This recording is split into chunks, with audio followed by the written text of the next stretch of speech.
नमस्कार। कल्याणमस्तु में आप सभी का हार्दिक अभिनंदन है।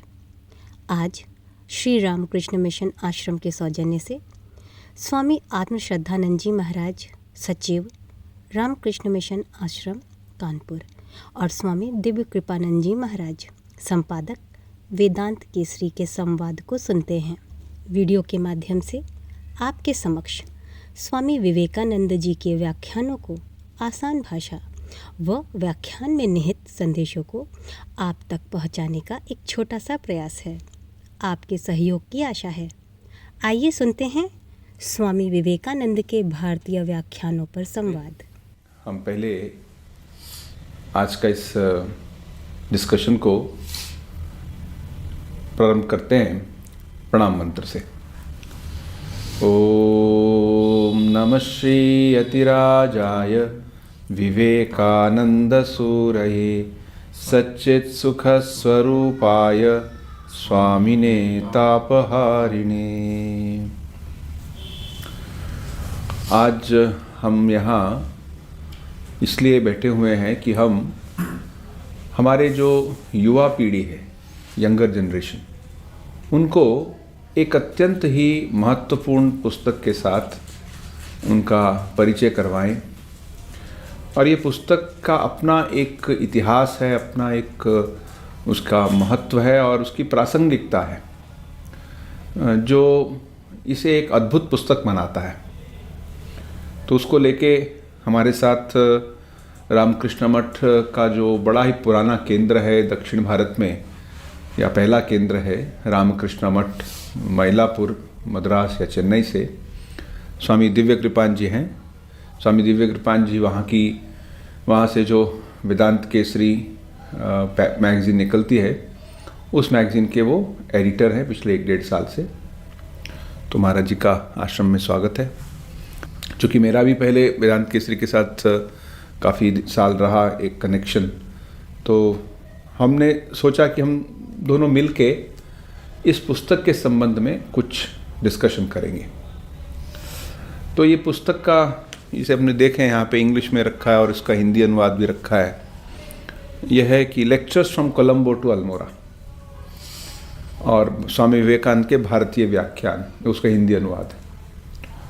तो ये पुस्तक क्या है, पहले इसका थोड़ा सा बैकग्राउंड हम बोलेंगे। आप कुछ कहेंगे इसके विषय में, बैकग्राउंड के विषय में? जैसे पूजनीय स्वामी आत्मश्रद्धानंद जी महाराज ने पहले बताया कि हम आज भारतीय व्याख्यान, जो कि स्वामी विवेकानंद जी के वेस्ट से, पश्चिम जगत से वापस आने के बाद, इंडिया में पैर रखने के बाद उन्होंने जो भी प्रवचन दिए, उन्हें स्वामी विवेकानंद को जब भारत के खंड में जब वेलकम किया गया, तो बहुत बड़ी संख्या में हिंदू समाज उनको जगह जगह पे मिला।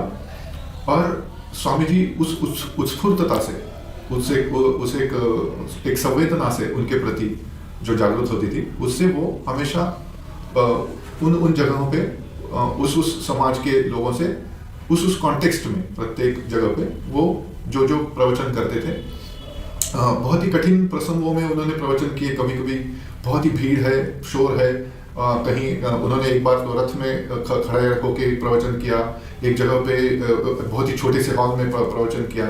ऐसे बहुत ही विभिन्न तरीके के चैलेंजिंग सिचुएशंस में, जिसको हम कह सकते हैं, ऐसा स्वामी जी ने, उस जमाने में तो ये सारी टेक्नोलॉजी भी नहीं थी, तो उस समय में स्वामी जी को हम कल्पना कर सकते हैं कि ये भारतीय व्याख्यान जो हमारे पास उपलब्ध है, वो कितनी अद्भुत धरोहर है कि जो केवल भाग्य से हमें मिली है कि कोई एक वहाँ पे उपस्थित था, स्वामी जी का एक बहुत ही भक्त, एक निष्ठावान दास, जिसने वे सारे उनके प्रवचन को ये क्या कंजर्व। उनका नाम गुडविन, जो एक इंग्लिश मैन थे, जो इंग्लैंड के रहने वाले थे।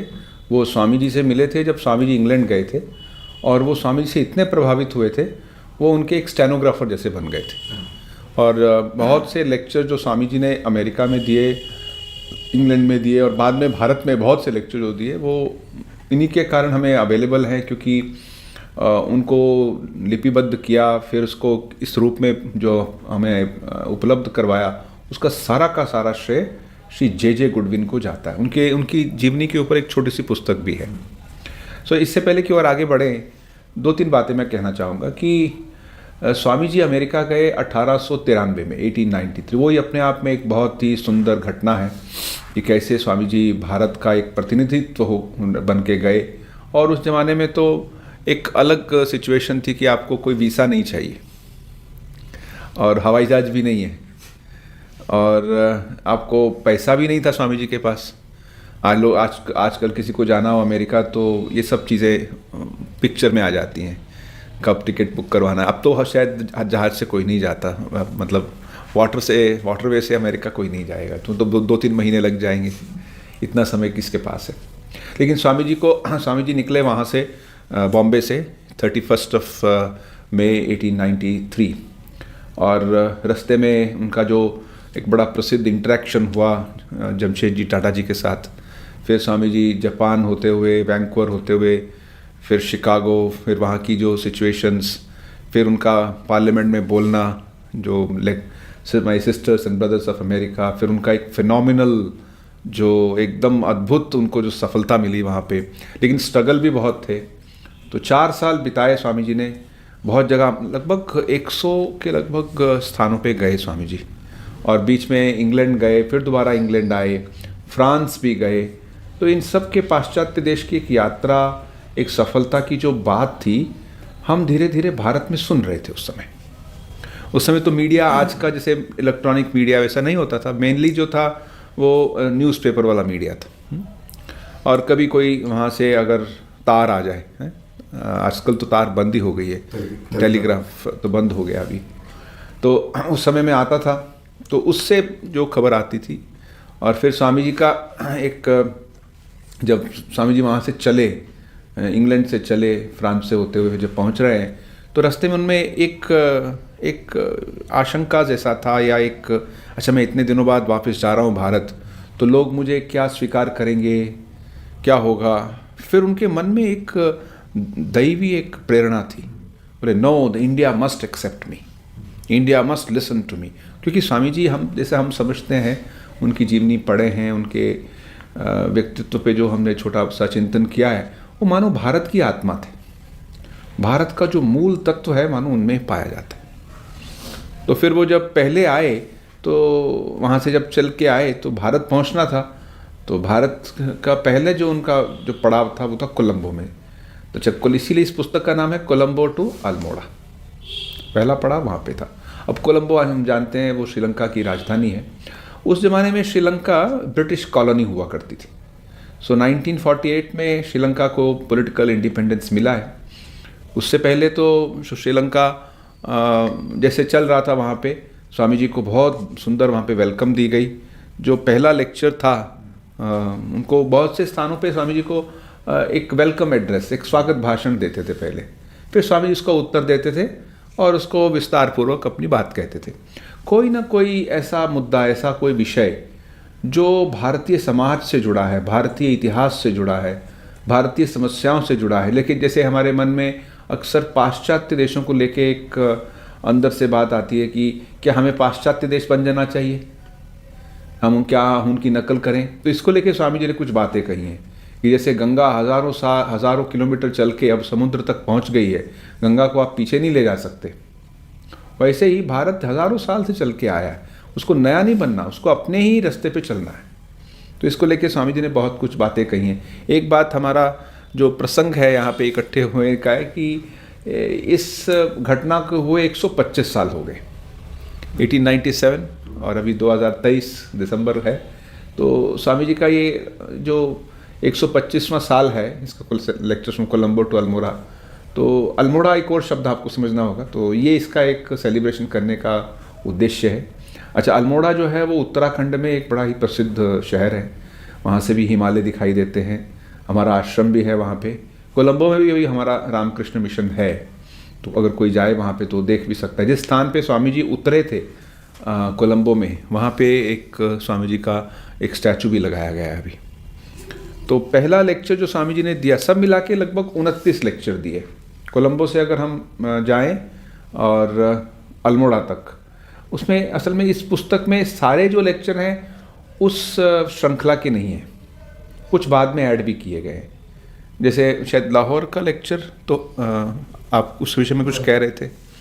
हाँ, स्वामी जी, पहले तो मैं महाराज जी एक डिस्क्लेमर देना चाहूँगा कि मैं एक अभ्यासक हूँ, केवल बहुत ही कहूँगा कि नूतन अभ्यासक हूँ इस स्वामी जी के संपूर्ण लिटरेचर का।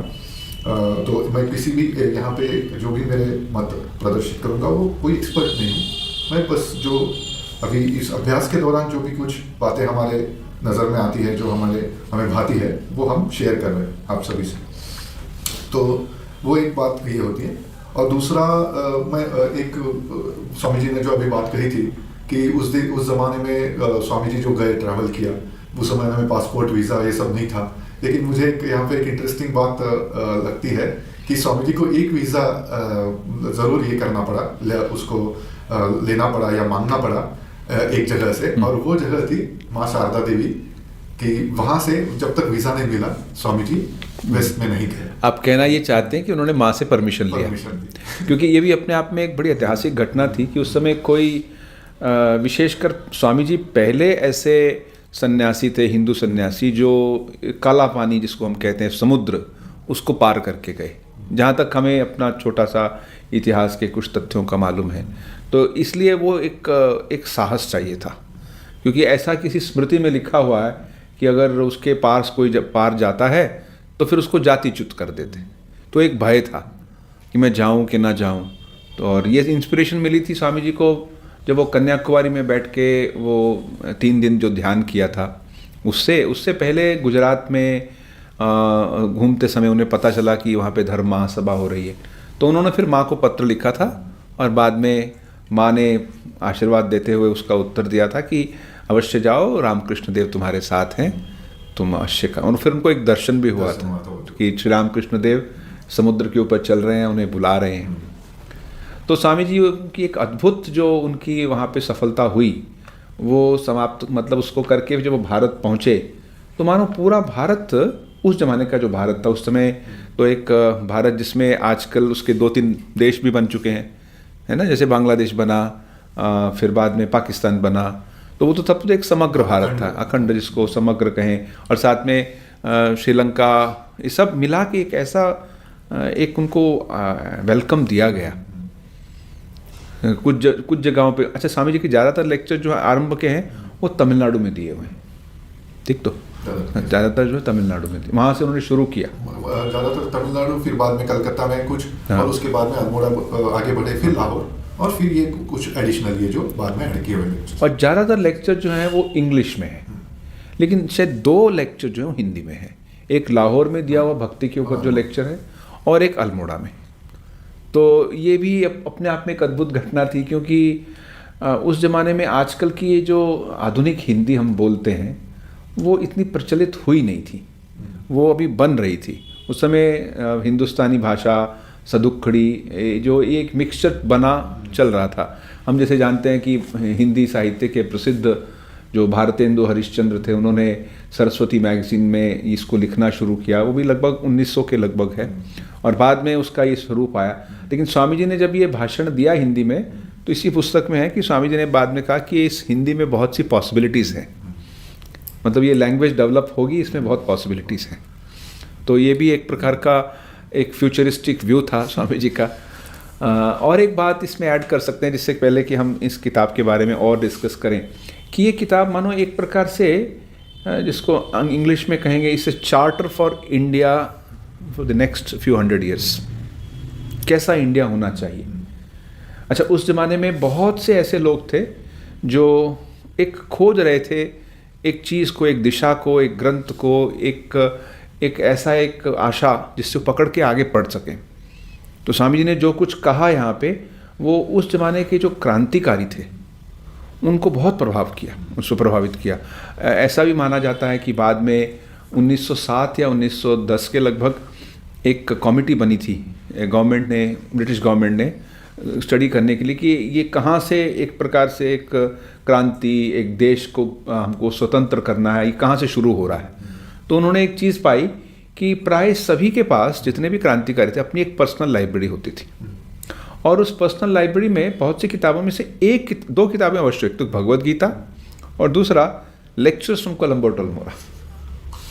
ये पूरी उनकी एक किताब है जो Swami Vivekananda in Indian newspapers, जो 2 वॉल्यूम में है, 3 वॉल्यूम में है शायद, शंकरी प्रसाद बसु की, तो उसमें काफ़ी कुछ दिया हुआ है। मुझे भी एक बार आपको यहाँ पे 2 मिनट के लिए रोकता हूँ। एक चीज़ बहुत इंटरेस्टिंग लगती है कि स्वामी जी के जो लेक्चर्स वेस्ट में चल रहे थे, उसकी भी न्यूज़पेपर रिपोर्ट्स इंडिया में लोग पैरेलली यहाँ पे उसको पढ़ते थे। हाँ, उनको मिलती थी उसमें वो मतलब राह देखते थे कि स्वामी जी का जो लेक्चर्स ये हो रहा है, वहाँ से जो पेपर्स आ रहे हैं उसमें क्या छपा है, वो कहाँ पे क्या लेक्चर दे रहे, वो भारत के बारे में क्या बोल रहे, वो वेदांत के बारे में क्या बोल रहे, वो हिंदू धर्म के बारे में क्या बोल रहे, इसके बारे में लोग बड़ी ही रुचि से, बड़ी आतुरता से उसको फॉलो करते थे लोग। और इसको स्वामी जी ने आने के बाद एक्नॉलेज किया है, ये स्वामी जी जानते थे। हाँ। मैं यहाँ पे जो बोल रहा हूँ उसके जो उसके इकोस, उसके प्रतिसाद, उसके ये वहाँ पे उमड़ रहे हैं, इसलिए वो बोले कि देखिए हमारे यहाँ का विशेषता मुझे सारा जगत घूमने के बाद मुझे पता चला कि वहाँ के देशों के आदर्श क्या है, वहाँ की लोगों की रुचि क्या है, कि आज का नेता, हमारा नेता कौन है, किसने कौन सी पॉलिटिकल पार्टी ने किसको हराया, इसमें वो पीएचडी जैसे करते हैं सभी लोग। लेकिन हमारे यहाँ क्या है, तो एक गरीब सन्यासी हमारा वहां पे विदेश में गया है, वो क्या करता है, इसकी सारी जानकारी हमारे एक किसान को भी है।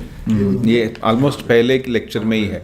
असल में क्या है ना, स्वामी जी ने जो बातें वहाँ कही, देखिए अगर स्वामी जी के विचारों को हम देखें, एक तो उन्होंने वेस्टर्न कंट्रीज़ में जो बड़ी वेदांत की ऐसी बातें कही जिनको हम कहेंगे कि शुद्ध वेदांत, जैसे कर्मयोग, ज्ञान योग, राजयोग और भी बहुत से जो वेदांत के उपनिषदों पर आधारित चीज़ें, तो वो मानो एक वेस्टर्न वर्ल्ड के लिए एक मैसेज था। और आजकल का वही वेस्टर्न वर्ल्ड का जो मैसेज है, हम कहेंगे कि भारत में या भारत से बाहर किसी के भी जहाँ जो एक एडवांस सोसाइटी है उसके लिए है, क्योंकि उनके लिए जो इकोनॉमिक स्ट्रगल है बाकी स्ट्रगल्स नहीं है, अभी उनको एक साइकोलॉजिकल और स्पिरिचुअल एक फुलफिलमेंट चाहिए। तो इसलिए वो किताबें बहुत, वो जो मैसेज है स्वामी जी का, वो एक एटर्नल साइड है। और यहाँ पे जो भारत में जब स्वामी जी ने आके जो बातें कही, वो बहुत ही अलग थी।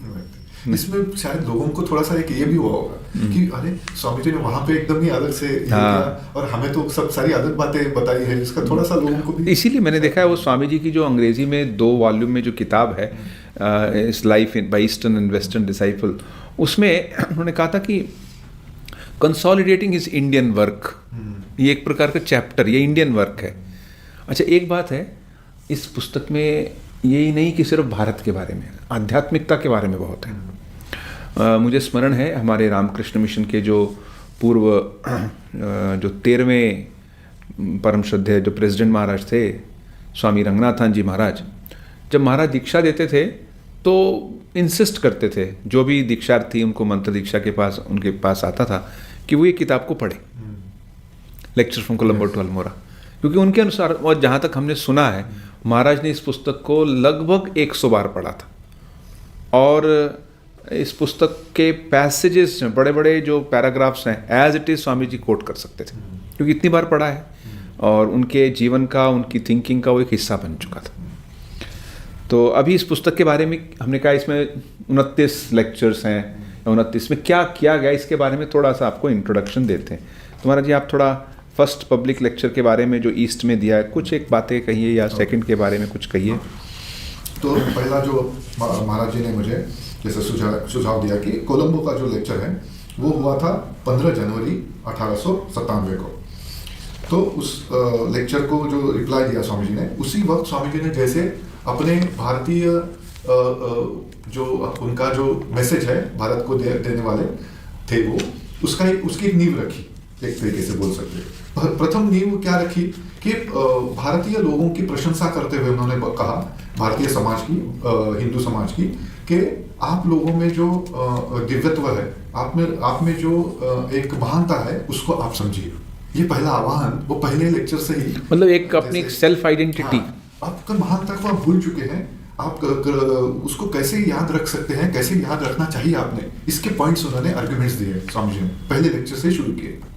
तो ये मुझे बहुत ही मुझे वो भाता है वो चीज़, कि वो कैसे वो अपने समाज को बोलते हैं कि आप कितने महान हैं, आप ऋषियों के संतान हैं, और आप जैसे वो कंपैरिजन देते हैं फिर ये सारे पहले 2-3 लेक्चर्स में स्वामी जी ने कंपैरिजन दिए कि देखिए मैं आप पूरी पाश्चात्य जगत में घूम के आया हूँ, वहाँ पे प्रवास करके आया हूँ, और उससे मैंने क्या सीखा कि हमारी भारत की जो संस्कृति सभ्यता इसकी तुलना किसी भी अन्य समाज से सभ्यता से नहीं की जा सकती। मेरे को लगता है स्वामी जी की जो व्यूज़ थे बड़े एक इंटरनेशनल व्यूज़ थे, एक अंतर्राष्ट्रीय दृष्टि से वो सोच पाते थे।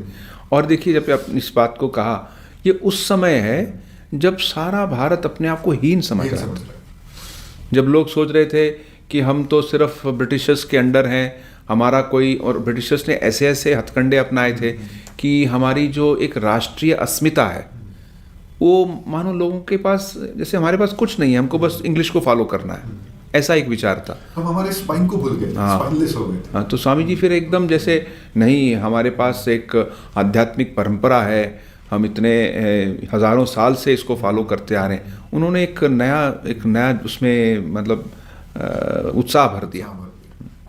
तो ये पहला लेक्चर हुआ जो था वो कोलंबो में, और वहाँ पे उन्होंने पहले एक, जैसे मैंने कहा, एक स्वागत भाषण दिया था। तो स्वागत भाषण में जाफना के लोग और सब मिलके उन्होंने दिया था। बोल रहे हैं ये पॉलिटिकल लेक्चर्स नहीं थे, ये बड़े आध्यात्मिक, जिसमें ये वेदांतिज्म का जो लेक्चर है, इसमें एक जगह पे मैं अंग्रेजी में पढ़ के इसका हिंदी अनुवाद करता हूँ। तो स्वामी जी कह रहे हैं कि praise be to Vyasa the great author of Mahabharata. Vyas ji की जय हो जिन्होंने महाभारत को लिखा। That in Kaliyuga there is one great work, the tapas and other hard yogas that were practice in other yugas do not work now. What is needed in this yuga is giving, helping others. उन्होंने व्यास जी को उद्धृत करते हुए कहा कि बाकी जो तपस थी, जिस हम तपस्या जिसे मानते हैं, वो बाकी युगों में वो बहुत महत्वपूर्ण थी। इस युग में सबसे बड़ी जो तपस है, जो एक तपस्या है, वो है कि दूसरों की सहायता की जाए। तो स्वामी जी ने मानो एक नया इंटरप्रिटेशन दिया कि इस युग में हमें उस पर बहुत ज़्यादा बल देना चाहिए, वो है सेवा धर्म। तो यहाँ से मानो एक सेवा धर्म का एक जो आज रामकृष्ण मिशन में वाइडली प्रैक्टिस किया जा रहा है विभिन्न रूपों से, वो यहाँ से प्रारंभ होता है। फिर दूसरा उनका लेक्चर था वो पाम्बम में था।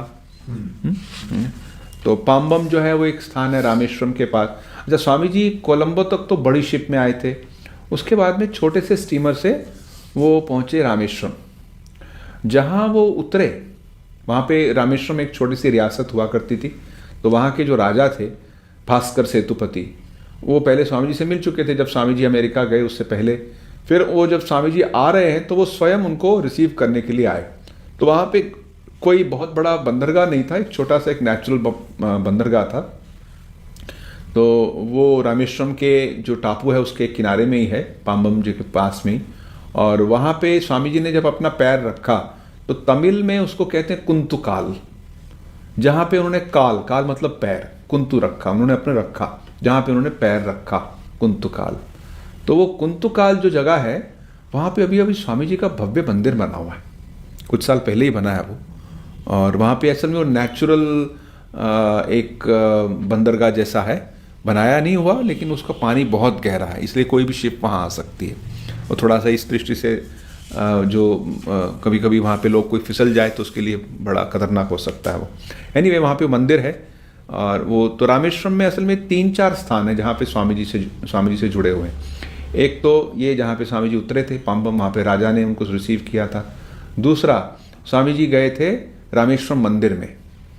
आप जानते हैं रामेश्वरम मंदिर एक ज्योतिर्लिंग है और विशाल पत्थर का बना हुआ मंदिर है। उसका जो कॉरिडोर है लगभग 1.5 किलोमीटर लंबा, तो उसका कॉरिडोर ही है। और उसके सामने ही एक गेस्ट हाउस है राजा का, स्वामी जी वहाँ भी रुके थे।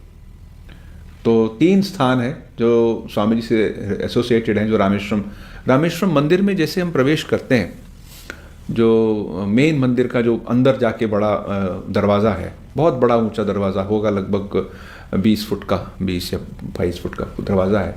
तो उसके दोनों ओर ये जो लेक्चर हम रेफ़र करना चाहते हैं कि address to the Rameswaram temple on real worship, Rameswaram में दिया हुआ जो ये लेक्चर है, वो कुछ साल पहले, हो सकता है 20 साल पहले या लगभग उससे भी पहले, उसको वहाँ पे पूरा जो पत्थर है उस पर उकेरा हुआ है। वो वहाँ के लोगों ने उसको प्रयास करके, शायद कोई वहाँ पे टेम्पल के बड़े ऑफिसर थे, उन्होंने उसके प्रयास से हुआ था।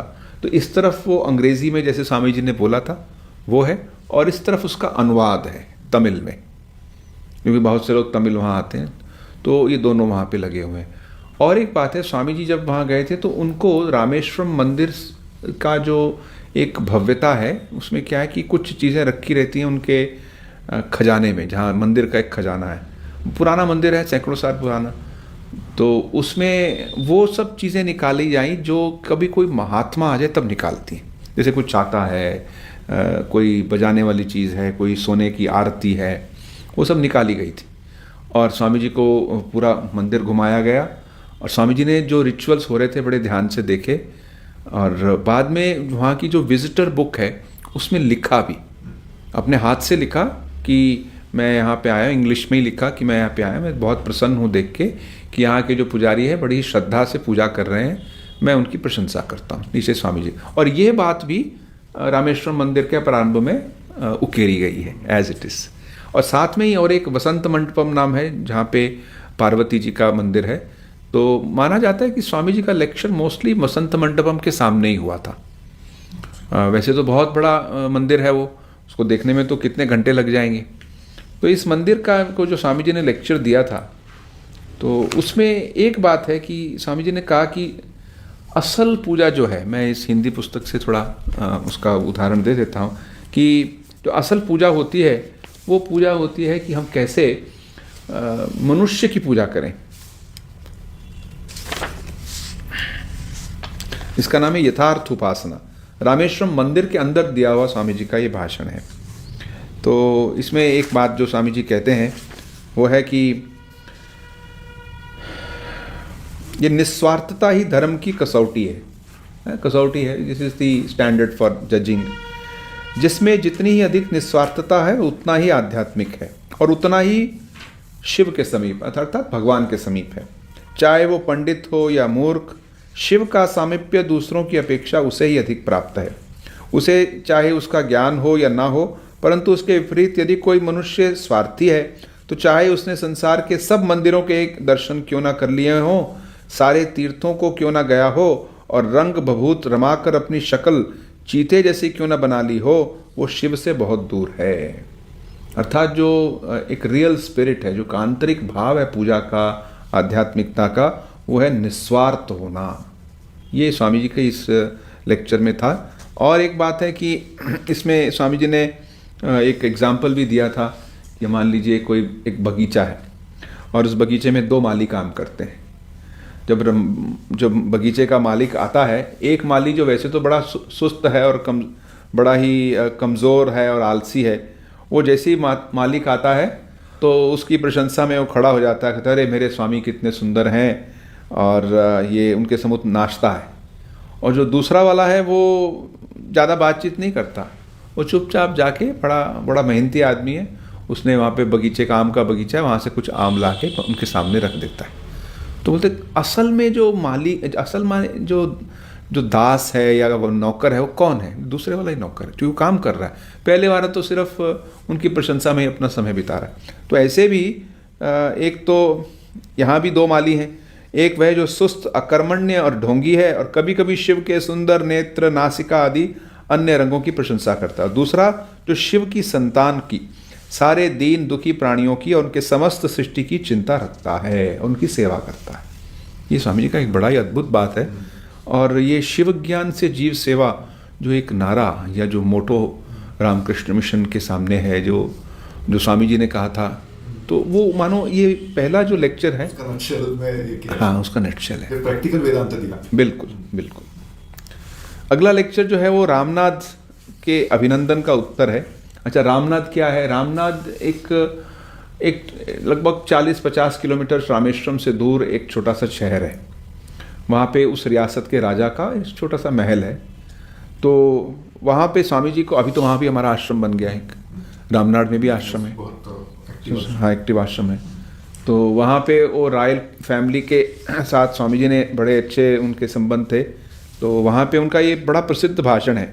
ये जो पहला वाला लेक्चर है ना, लेक्चर का ये पहला जो हिस्सा है, सुदीर्घ रजनी अब समाप्त होती जा रही है, ये बहुत ही पोएटिक है। पोएटिक और इतना उत्साहवर्धक, इतना प्रेरणादायक है ये, हाँ। कि इसको पढ़ने से जैसे मानो हमें एक नई आशा और उमंग भर के आई। हाँ, मैं सोच रहा हूँ कि इसको एक बार पढ़ लेता हूँ, अंग्रेजी में पढ़ लेता हूँ, जिससे कि ओरिजिनल जो है स्वामी जी का छोटा सा, क्योंकि ये पैराग्राफ मुझे याद है पहले, बहुत वर्ष पहले हमारे कुछ सेंटर्स में जब ये होता था एक रेसिटेशन कंपटीशन, कुछ पाठ दे दिया, उसको याद करके दोबारा बोलो, तो बच्चों के लिए ये पैराग्राफ अवश्य दिया जाता था, क्योंकि इसमें ये बहुत आशा है। आज हम कहते हैं कि भारत विश्व गुरु बनने जा रहा है, भारत बड़ा हो रहा है, तो मानो इसकी एक प्रेडिक्शन स्वामी जी ने 125 साल पहले कर दी थी, वो इसमें देखा जाता है। इसमें थोड़ा सा पढ़ते हैं, आप थोड़ा हिंदी में पढ़ दीजिएगा इसी को, मैं पहले इंग्लिश में पढ़ देता हूँ। The longest night seems to be passing away, the sorest trouble seems to be coming to an end at last, the seeming corpse appears to be awakening and a voice is coming to us, a way back where history and even tradition fails to peep into the gloom of the past, coming down from there, reflected as it were from peak to peak of the infinite Himalaya of knowledge and of love and of work, India, this motherland of ours.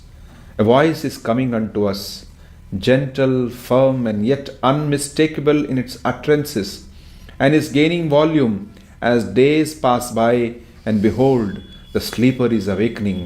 Like a breeze from the Himalayas, it is bringing life into the almost dead bones and muscles.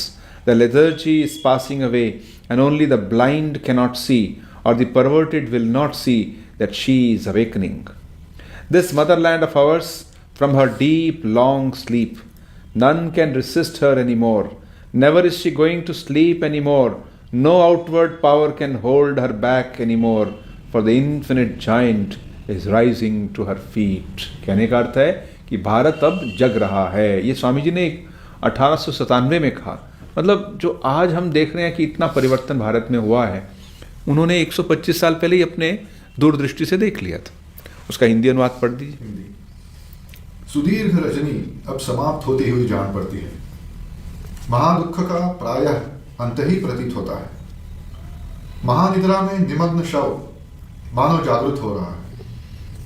इतिहास की बात तो दूर रही, जिस सुदूर अतीत के घनांधकार का भेद करने में किंवदंतियां भी असमर्थ है, वहीं से एक आवाज हमारे पास आ रही है। ज्ञान, भक्ति और कर्म के अनंत हिमालय रूप हमारी मातृभूमि भारत की हर एक चोटी पर प्रतिध्वनित होकर यह आवाज मृदु, दृढ़ परंतु अभ्रांत स्वर में हमारे पास तक आ रही है। जितना समय बीतता है, उतनी ही वह और भी स्पष्ट तथा गंभीर होती जाती है। और देखो, वह निद्रित भारत अब जागने लगा है। मानो हिमालय के प्राणप्रद वायु स्पर्श से मृतदेह के शिथिल प्राय अस्थिमांस तक में प्राण संचार हो रहा है। जड़ता धीरे धीरे दूर हो रही है। जो अंधे हैं वे ही देख नहीं सकते, और जो विकृत बुद्धि है वे ही समझ नहीं सकते कि हमारी मातृभूमि अपनी गंभीर निद्रा से अब जाग रही है। अब कोई उसे रोक नहीं सकता। अब यह फिर सो भी नहीं सकती। कोई बाह्य शक्ति इस समय इसे दबा नहीं सकती, क्योंकि यह असाधारण शक्ति का देश अब जागकर खड़ा हो रहा है। इतना सुंदर है स्वामी जी का एक भविष्यवाणी है ये। अच्छा, इसके बाद स्वामी जी मुझे एक आपसे पूछनी थी बात, ये थोड़ा सा आप प्रकाश अगर इसमें डालेंगे कि राजा ऑफ रामनाथ का और स्वामी जी का जो भी ये था, उनका जो कंट्रीब्यूशन था, थोड़ा सा उस पर। हाँ, तो स्वामी जी ऐसा माना जाता है कि राजा ऑफ रामनाथ को मिले तो उस समय राजा सोच रहे थे कि वो पहले जाएंगे पार्लियामेंट ऑफ रिलीजन्स में बोलेंगे, क्योंकि क्या ना, भारत में वहाँ के जो ऑर्गेनाइजर्स थे उस पार्लियामेंट के, उस धर्म महासभा के, उनको समझ नहीं आया में भारत में किसको न्योता दें, क्योंकि भारत इतना बिखरा हुआ था और इतने राजे, इतने रियासतें और इतने मठ हैं, इतने सन्यासी। अच्छा, किसको लिखें? और वैसे भी एक इन जनरल एक जो एक सनातन धर्म था, जो जो बड़ा डिसऑर्गेनाइज था। तो इस कारण से उन्होंने सोचा मैं ही जाऊंगा, क्योंकि बड़ा अच्छा। लेकिन जब स्वामी जी से बात हुई तो बड़ा ही उनमें अद्भुत परिवर्तन आया। तो उन्होंने कहीं अपनी एक डायरी में लिखा भी है कि इसमें तो मैं एक ऐसे व्यक्ति से मिला हूँ जो मेरे से बहुत ज़्यादा विद्वान है, और सिर्फ विद्वान ही नहीं, उसका चरित्र, उसका व्यक्तित्व इतना शुद्ध और पवित्र है, मैं उसके समक्ष नहीं हूँ कुछ भी। तो उन्होंने स्वामी जी से कहा, स्वामी जी आप ही जाइए। ये उनकी महानता है कि उन्होंने ऐसे सोचा। तो ऐसा कहा जाता है कि उन्होंने फिर स्वामी जी को कुछ आर्थिक सहायता भी दी जाने के लिए। और उसको जब स्वामी जी लौट के आए अपने उस भाषण में, उन्होंने उसे एक्नॉलेज किया है। और ऐसा भी है कि जब बाद में यही राजा के अगले जो व्यक्ति थे, उनके समय माँ शारदा जब रामेश्वरम मंदिर में गई थी 1911 की जनवरी में, तो उस समय उन्होंने कहा था कि देखो मेरे जो गुरुदेव हैं उनके गुरुदेव की जो सहधर्मिणी आ रही हैं वो साक्षात देवी हैं, तो उनके सम्मान में उनको जो भी उन्हें वेलकम करनी है मंदिर में की जाए। तो माँ मंदिर के अंदर गई थी, वो कभी हुआ नहीं पहले कि कोई स्त्री को अंदर परमिट किया, ऐसा मानते हैं। और बाद में उन्होंने अपना खजाना भी माँ के सामने रखा। ऑफकोर्स माँ तो इतनी त्याग संपन्न थी, उन्होंने कुछ भी नहीं लिया, मैं संतुष्ट हूँ, मुझे कुछ नहीं चाहिए। तो वो एक संबंध उनका बना हुआ था। मतलब राजा रामनाथ एक स्वामी जी के एक नित्य निरंतर ऐसे एक प्रकार के मित्र, स्नेही, हाँ, काफी दिन तक रहे वो। उनसे भी ज्यादा थे राजा ऑफ खेतरी, राजा अजीत सिंह, जो उनसे भी ज्यादा थे।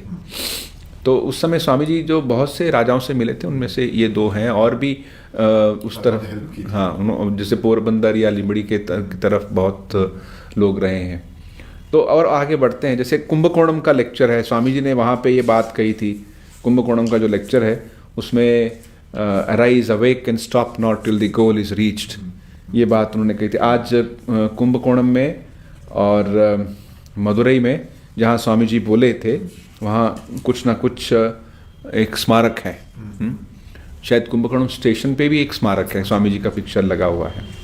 और ये कुंभकोणम लेक्चर में स्वामी जी ने जैसे एक ब्लूप्रिंट दी है कि मिशन ऑफ वेदांत, इसके टाइटल भी दर्शाता बिल्कुल है कि मेरी फिलॉसफी क्या है, मेरी मतलब हमारे भारत की, स्वामी जी के तो पर वो कुछ वैयक्तिक तो कुछ नहीं, व्यक्तिगत, लेकिन उसमें उन्होंने मिशन ऑफ वेदांत क्या है और उसको हमारे परिप्रेक्ष्य में कैसे किया है प्रैक्टिकली, वो सुंदर। अब स्वामी जी देखिए, उसके बाद में मदुरई से होते हुए फिर वो फाइनली बीच में वो मानमधुरा भी जाते हैं वहाँ, और फिर फाइनली जब पहुँच रहे होते हैं मद्रास, तो उनके साथ उस समय की हिंदू मैगजीन के, हिंदू न्यूज़पेपर के एडिटर का साथ में एक इंटरव्यू भी हुआ था, जो स्वामी जी की इसमें ईस्टर्न एंड वेस्टर्न डिसाइपल उसमें है और कंप्लीट वर्क्स में भी है।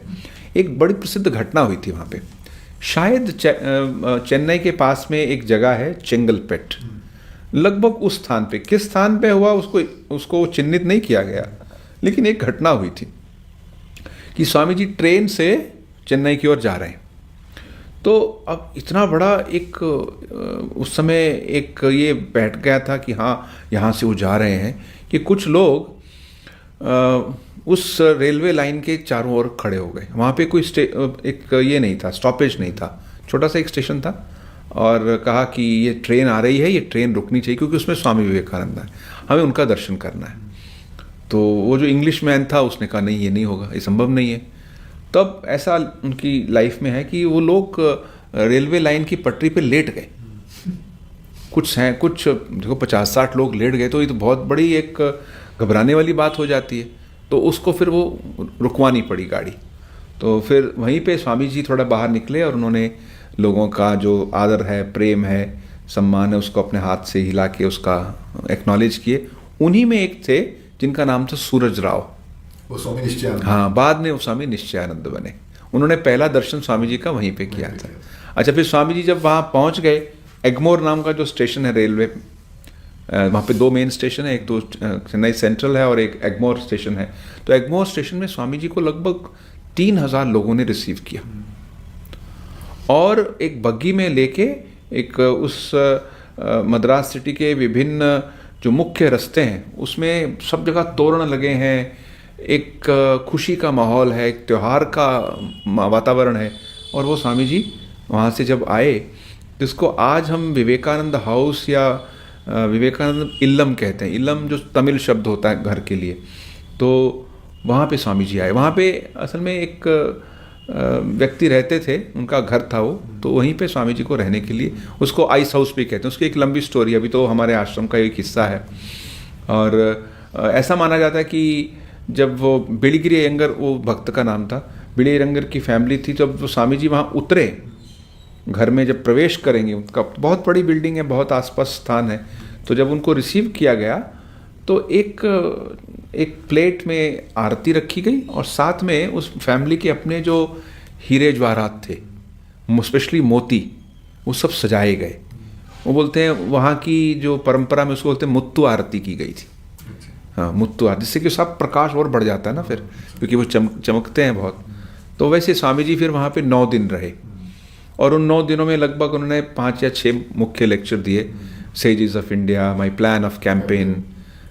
तो ये अच्छा, उन 9 दिनों को आज हम रामकृष्ण मठ चेन्नई से अगर जाएं तो फरवरी में उसको वो विवेकानंद नवरात्रि के रूप में मनाते हैं। उस समय वहाँ पे आश्रम में बहुत से फंक्शंस होते हैं, शाम को कल्चरल प्रोग्राम्स होते हैं, कमेमोरेट किया जाता है। तो उसमें से 1 या 2 लेक्चर से कुछ बातें बोल के आगे बढ़ते हैं। मैं एक बात बोल देता हूँ, आप फिर कहिएगा कुछ, कि जब स्वामी जी ने एक प्रसिद्ध बात कही थी, उनका कहते you will be nearer heaven by playing football than by reading Bhagavad Gita. अब कुछ लोग इसका मिस इंटरप्रिटेशन करते हैं, वो कहते स्वामी जी ने कहा कि फुटबॉल खेलो, गीता मत पढ़ो। ऐसा नहीं है। उन्होंने कहा था कि with your nerves strong better and your muscles more stronger you can read, you can understand Gita better. मतलब आपके पास शारीरिक शक्ति होनी चाहिए, और शारीरिक शक्ति को प्राप्त करने से गीता का जो बल का संदेश है कि आपको बलशाली होना चाहिए, वो आपको ज़्यादा समझ आएगा।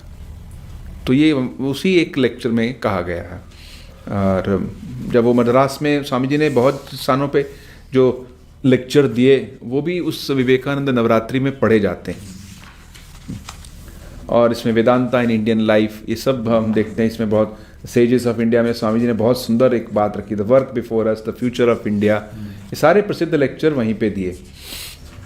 एक तरीके से ये हमारे काम करने की कॉन्स्टिट्यूशन हो सकती है ना? हाँ, एक आध्यात्मिक दृष्टि से एक बड़ा सुंदर एक प्रारूप है ये। फिर वहीं से देखिए ना, मद्रास में जब स्वामी जी रहे तो बहुत स्थानों पे भी गए। एक स्कूल है वहाँ पे पुराना, तो स्कूल में भी गए, उनके समक्ष ही संस्कृत में कुछ बच्चों ने बात की, वो भी पब्लिश होता है, अलग से उसका अवेलेबल है। और उन्हीं के वहाँ उसके जाने के बाद ही जब वो स्वामी जी वहाँ से निकल रहे थे 14 फरवरी को 1897 में, तो उसमें कुछ वहाँ पे एक भक्त थे, उन्होंने कहा स्वामी जी आप जा रहे हैं, आपने तो यहाँ एकदम अपने लेक्चर से, अपने रहन सहन से, अपने व्यक्तित्व से एक मानो एक क्रांति सी ला दी यहाँ पे। आप चले जाएंगे तो हमें बहुत लगेगा कि आप रहते यहाँ पे, तो आपका ये काम कंटिन्यू करना चाहिए। तब स्वामी जी ने कहा ठीक है, मैं किसी को भेजूंगा जो ये और करेगा। तब बाद में उन्होंने स्वामी रामकृष्णानंद जी को भेजा था, और उन्होंने उन सज्जन को कहा था I will send you somebody who is more orthodox than all your orthodox of people and who is more learned than most learned of your learneds. मतलब वो कट्टर एक निष्ठावान व्यक्ति भी होगा और वो बड़ा विद्वान भी होगा, शुद्ध भी होगा, तो दोनों ही उसमें होगी। तो रामकृष्णानंद जी ने फिर रामकृष्ण मिशन का स्थापना वहाँ की। अच्छा, इसी यात्रा में स्वामी जी जब कलकत्ता पहुँचे तो उनका भव्य स्वागत हुआ, और बहुत से उसमें स्वामी जी का वो भाषण भी है। और उसके बाद में स्वामी जी ने उसी साल, उसी 1897 में मई के उन्होंने रामकृष्ण मिशन की स्थापना की। तो अब देख सकते हैं कि ये lectures of Colombo to Almora का ही कोई मानो हिस्सा था वो। 1 मई को उन्होंने बलराम मंदिर, जो बलराम बोस जी का घर था, अभी उसको मंदिर जैसे बोलते हैं, तो बलराम बोस के घर में जो कलकत्ता में है, उन्होंने रामकृष्ण मिशन की नींव रखी। उसके पश्चात वो सियालकोट पंजाब की तरफ गए, सियालकोट में, फिर लाहौर में उनके जो लेक्चर्स हैं वो भी बड़े सुंदर हैं। भक्ति के ऊपर में लेक्चर है। उन्होंने फिर एक कॉमन बेसिस ऑफ हिंदुइज्म इसके बारे में भी लिखा कि ये एक नई चीज़ थी, कभी किसी ने सोचा नहीं था कि एक कॉमन बेसिस, कि ऐसा हो कि उसमें सब चीज़ें हों। इस सनातन धर्म की सब चीज़ें उसमें हैं, हिंदू धर्म की सब चीज़ें। ये नहीं कि ये जो शैव हैं उनका ये व्यू है या शाक्तों का इतना व्यू है, नहीं, या फिर जो द्वैत हैं या विशिष्टाद्वैत हैं, ये कुछ कॉमन चीज़ें हैं। उसके ऊपर स्वामी जी ने बल दिया। और किसी की चीज़ को आप रेफर करेंगे तो वही जो आपने कहा उसी को मैं दोहराना चाहूँगा महाराज, कि वही स्वामी जी ने सारे लेक्चर्स में भारतीय समाज को अपना एक जैसे एक कॉमन धारा क्या है उसको पहचानने की और उस पर विश्वास रखने की और उससे प्रेरणा और शक्ति लेके आगे बढ़ने की, आगे कार्य करने की, जैसे वो एक उसका एक मंत्र दे रहे हैं। तो ये आपने जो कहा कि कॉमन बेसिस ऑफ हिंदुइज्म, तो कोई शैव है, कोई शाक्त है, कोई गणपत है, कोई सौर है, लेकिन आप पहले क्या है वो वेदांती कि आपका ये जो सब सौर गणपत्य शाक्त शैव है वो सारा वेदांत से ही निकला है, वेदांत का ही प्रोडक्ट है। स्वामी जी ने बहुत से विषयों पर अपने विचार इसमें रखे हैं, शास्त्रों के ऊपर में, जाति प्रथा, वर्ण प्रथा, फिर हमें क्या करना चाहिए, धर्म पे आधारित हो। एक बात जो हम मिस कर गए कहना, स्वामी जी ने अपने इस भाषणों में बहुत जगह पे बार बार ये कहा कि धर्म, जो भारत है वो धर्म प्राण प्रदेश देश है। He said religion is the backbone of India, ये बार बार उन्होंने कहा। अब धर्म का अर्थ या रिलीजन का अर्थ मतलब जो नैतिक वैल्यूज हैं, जो सनातन परंपरा से चलती आ रही हैं। और मतलब क्या कि एकम सत विप्रा बहुधा, इसको उन्होंने धर्म का ये भी किया है। एक है, हाँ, आप अलग अलग उसके जो धर्म बोलते हैं जिसको, वो सिर्फ नाम है उसका, हाँ। सत्य के। अब देखिए ना, जब 1947 में भारत आज़ाद हुआ तो उसी साल ऐसा जैसा कि मैंने सुना है कि उस साल या उससे नेक्स्ट साल भारत में कुंभ मेला था। तो लॉर्ड माउंटबेटन की इच्छा हुई देखूं मैं, तो वो जो उस समय एक रेडिमेंट्री फ्लाइट थी उसमें बैठ के पूरा घूमे, तो बोले इतने लोग, और किसी ने, उन्होंने फिर पूछा हु इन्वाइटेड देम, किसने उनको आमंत्रण दिया? बोले किसी ने आमंत्रण नहीं दिया, ये अपने आप आए हैं। तो बोले ये भारत है कि कैसे लोग अपने आप चल के आते हैं, कहाँ कहाँ से कुंभ में, कहाँ कितने संप्रदायों के, कितनी परंपराओं के लोग आते हैं, ये कैसे ये चलता है।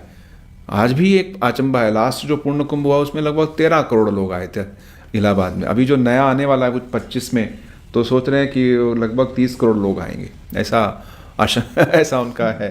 मैं लास्ट एक बोल के हम अपनी इस चर्चा को समाप्त करेंगे। वो है कि स्वामी जी का एक लेक्चर जो बेलूर मठ में दिया था, जब स्वामी जी द्वितीय बार जा रहे थे, तो ये भी उस किताब का ही एक हिस्सा है। तो संन्यासा, it's ideal and practice. Swami ji ने संन्यास के बारे में कुछ बात कही, उसमें से 2 चीज़ें मैं आपके समक्ष रखूँगा। वो है कि एक तो उन्होंने कहा कि संन्यास का असल अर्थ होता है कि व्यक्ति त्याग करे, और उस त्याग में उन्होंने एक बात कही, worldly people love life, the sannyasin is to love death. अब डेथ की बात जब वो कहते हैं, फिर वो आगे ही पूछते हैं, are we to commit suicide then? No, far from it. What is love of death then? We must die, that is certain, let us die then for a good cause. अर्थात त्याग और बलिदान, और अपने सारे सुख सुविधाओं का बलिदान, जिससे कि दूसरों का भला हो, ये उसमें आगे बात कहते हैं। और साथ में how you reduce your self, your little self, अपना जो अहंकार है, अपना जो स्वार्थ है, अहंता है, उसको कितना कम कर सकते हैं, बोलते वही संन्यास की स्पिरिट है। ये स्वामी जी ने बड़ा सुंदर कहा। और फिर उसमें सेवा भी उन्होंने मेंशन की। उन्होंने भगवद गीता का ये श्लोक बोला, सर्वतः पाणिपादम तत्सर्वतो अक्षिशिरो मुखम सर्वतः श्रुतिमल्लोके सर्वम आवृत्य तिष्ठति। कि मतलब ईश्वर के बारे में अगर यहाँ पे एक जो परिकल्पना है वो क्या है कि ईश्वर, उनके हाथ चारों ओर हैं, सहस्त्र शीर्षा सहस्राक्ष, उनके पैर चारों ओर हैं, उनकी आंखें, उनके मुंह चारों ओर हैं, बस जो कुछ है वो ईश्वर ही है। अर्थात सभी के अंदर ईश्वर है, ऐसा भाव करके उनकी सेवा करो। ये इसमें संन्यास के विषय में, इसके बाद में भी 2-3 लेक्चर हैं। तो हमारा आज का ये जो चर्चा हुई, हमारा जो ये संवाद हुआ, इस पुस्तक का एक ओवरव्यू हमने दिया है।